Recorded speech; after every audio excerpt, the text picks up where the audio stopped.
আপনার ভালো দেখতে পারেন, এরকম বহু লোক আছে না?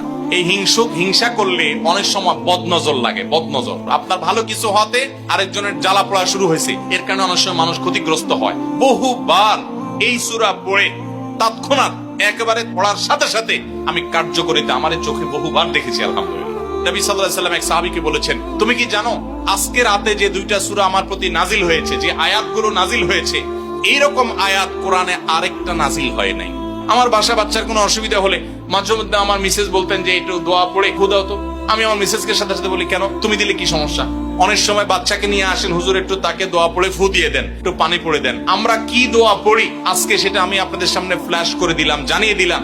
আপনার যদি কোনো বিপদ হয়, আজকে অনেক ভাই প্রশ্নে লিখেছেন, অনেক সময় মানুষ বলে, ভাই আমার বাচ্চাটার এই সমস্যা, আমার ওই ওয়াইফের এই সমস্যা, আমার স্বামীর এই সমস্যা, আমার এই সমস্যা। আমরা আল্লাহর কাছে আশ্রয় চাইতে জানি না। আজকে শিখে যান, এই 2টা সূরা নাজিল হওয়ার যে প্রেক্ষাপট